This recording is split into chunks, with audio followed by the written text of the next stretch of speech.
right, y'all, let's get straight into it. I'm excited because this next chapter is Gabriel. Gabriel. I have no idea who this person is or, but we're going to find out. This is chapter 7. We have read up about Marlo and Noah and Rose. So let's see who this Gabriel character is. Let's see. All right, here we go. Tam, what did Gigi eat this morning? I asked, trying to keep my tone calm. She had eggs and bacon. Why? Her tone was sharp. She's acting like she's hungry. How long ago was that? It was at 9, Gabe. She snapped. It was now at 11. Why are you acting like I didn't feed my old baby? I never said that. I was just asking a question, I said, sighing out loud. It felt like every conversation lately turned into a fight. Whatever. I'm leaving, she muttered, grabbing her purse and walking out the door. I knew she would. It was like she was just looking for an excuse these days. Some reason to leave. This routine of hers was getting old and fast. I shouted, slamming my fist on the kitchen island. Gigi echoed in her tiny voice, ooh, which brought a reluctant smile to my face. Bad word, baby, I murmured, leaning down to kiss her face. She giggled, bright and unaffected, and for a second, everything felt lighter. I took a breath and turned to make her some blueberry pancakes. The day Gigi was born was the best day of my life, no question. Tam and I were just hooking up. Nothing serious, but when she told me she was pregnant, I stepped up. That's who I am. I pride myself on 2 things, being a good dad and keeping my word. When I give my word, I stand on it, no matter what. So, from the moment she told me, I was all in. I took care of Tam, supported her through the pregnancy. I took care of Tam, supported her through the pregnancy. I never doubted Gigi was mine because I'd made the choice to be there for her no matter what. Tam is distant. She's never here. She disappears for hours, sometimes even days. And Gigi is almost always with me.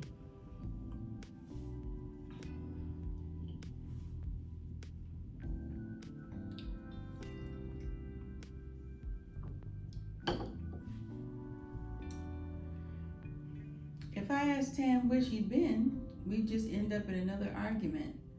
And I didn't have the energy for it, especially now. A few days ago, Gigi had started throwing up one day, and it just didn't stop. I rushed her to the ER, thinking it was some stomach bug, but it kept happening, on and off. We've been in and out of the hospital ever since, and the doctors still don't know what was wrong. They'd run tests, monitor her, and then send us home without answers. Having a sick 6-year-old is tough. She hasn't been able to start school because I can't bear the thought of something happening when I'm not with her. For now, I've kept her close as I can. I'm lucky I own my own construction company, built it from the ground up when I was 25. My goal was to create something meaningful,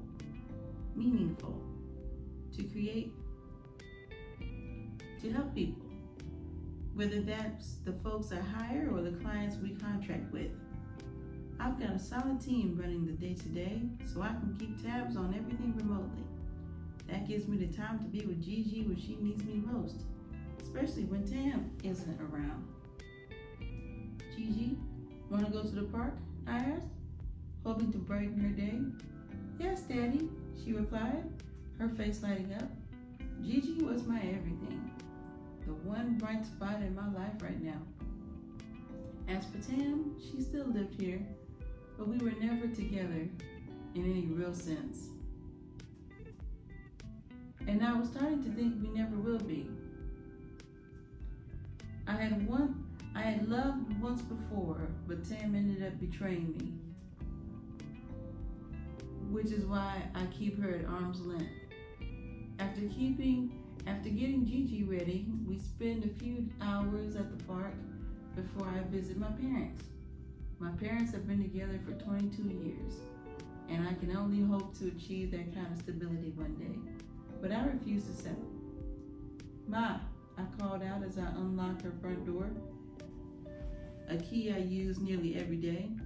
But as I step inside, I freeze. I'm not sure if I'm hearing what I think I am.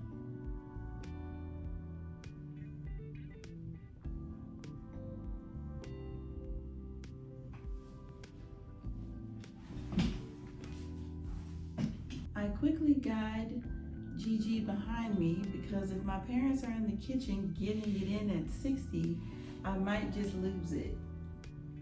As I round the corner, I find my mom at the kitchen table with my dad in front of her.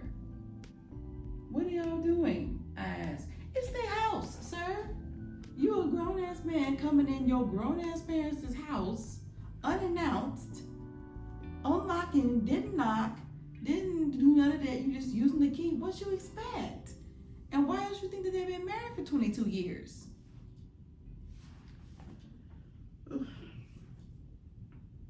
Boy, if you don't start knocking on that front door, my dad says, rising from his knees. Ooh, y'all are going to ruin my baby. I joke, trying to lighten the mood, covering her eyes. On his knees? Oh. Well, Are you ruined? Are you ruined? My mom asked, raising an eyebrow. Yeah, if we're honest, I replied, and she smacks me playfully on the back of the head. Don't touch me with those hands. I don't know where your hands been. Ow, I cry out laughing. What do you want anyway? I need to go to the office for a minute. Can Gigi stay here? I asked, trying to keep the conversation on track.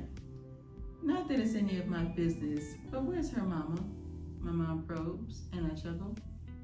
Now you know I don't keep up with that girl, I say, heading towards the stove.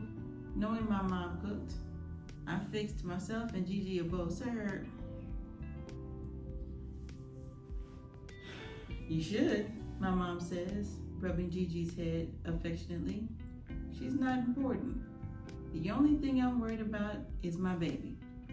I tell her, tickling Gigi, who giggles uncontrollably. I'll be back later. Thanks. Be good, Gigi, I say, waving as I head out of the door. Before I go to the office, I stop at the gas station. While pumping gas, I keep an eye on my head. While pumping gas, I keep an eye on my head on a swivel. Living in Memphis can be unpredictable, but I can hold my own. Excuse me, a voice interrupts my thoughts. What's up? I turn and see a cute girl struggling with her gas cap, her nails being long as hell, making it difficult. Can you help me? I can't get this cap off, she says, flashing a smile.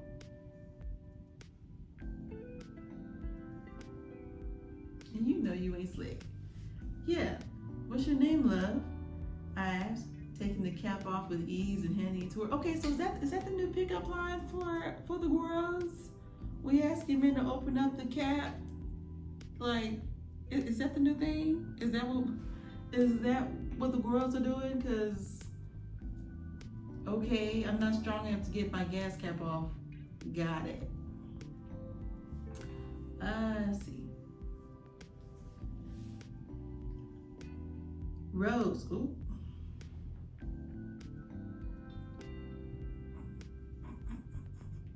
Okay. We made our way back around. We made it back around. Okay. Rose, she replies. Gabriel, I say. I'm just being nice. I'm not looking to get involved with anyone, even though Tam and I aren't on the best of terms. We live together, but we're not together. Okay, so at least he knows. And I'm not ready for anything. He needs to make sure that that's his kid. Thank you, Gabriel, Rose said with a soft smile. I nodded, giving her a quick grin before turning back to my truck. Just as I was about to step inside, 3 guys come up behind me. Damn, I whispered. A glance back some told me Rose was already gone, conveniently.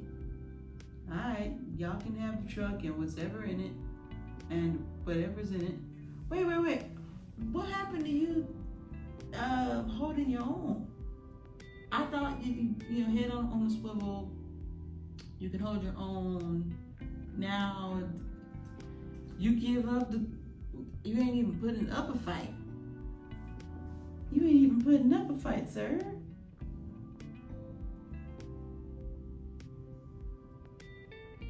All right, y'all can have the truck and whatever's in it, sir. You giving the car up and whatever's in it?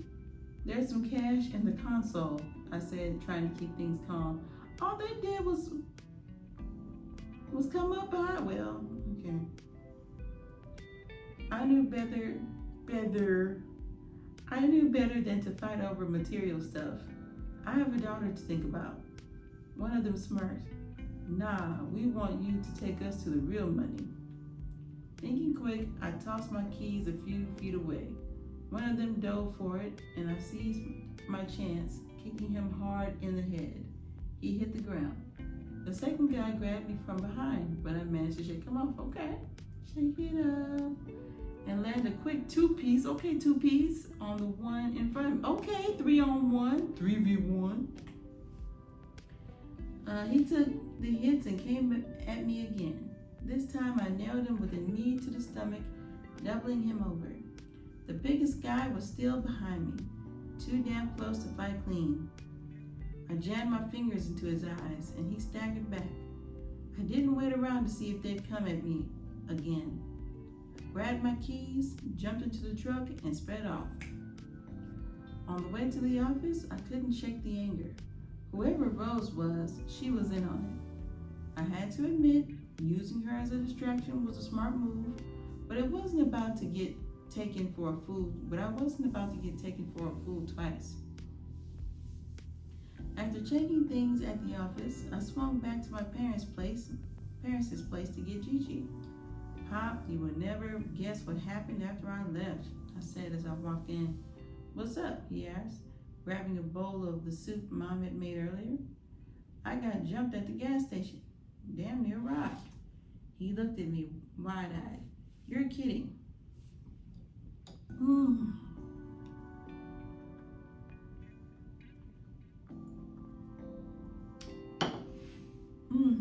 Nope, dead serious. It was 4 of them. One was a girl, a decoy.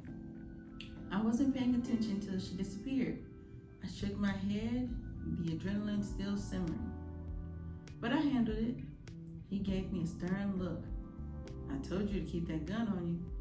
I know. I had it in the truck. I say, shaking my head. Son, you roll around in that big ass F-250 like you're begged to be noticed. You better be careful and keep that gun on you. Not in the console, he said, touching me on the shoulder. I chuckled, trying to shake off the stress. Yeah, you're right. I might need to tone it down a bit. I'm not opposed to handling things if I have to, but not with Gigi around. Good thinking. She needs you. Speaking of, where's her mother? I rolled my eyes. Your guess is as good as mine. Tam's gone more than she's at home. But honestly, I'm fine with it. Dad sighed. Maybe it's time to file for full custody. Tam might even be willing to sign away her rights if there's money involved. It saves you from her popping in and out whenever she feels like it. I nodded, considering it. He was right. It would give me more stability with Gigi, if that's your kid. How was she today? I asked, trying to change the subject. Good. She's been asleep since you left. Perfect. Thanks, Pop. Everybody has really supportive parents in this book. Like Marlo's mom and dad are hella supportive. Gabriel's parents are supportive.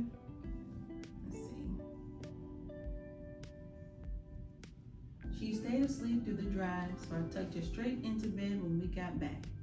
Later that night, I was dozing off on the couch when a scream jolted me awake. Gab! Gabe! Tam's voice rang out from the back room. I bolted up and raced down the hall. Gigi was in her arms, throwing up, her small body shaking.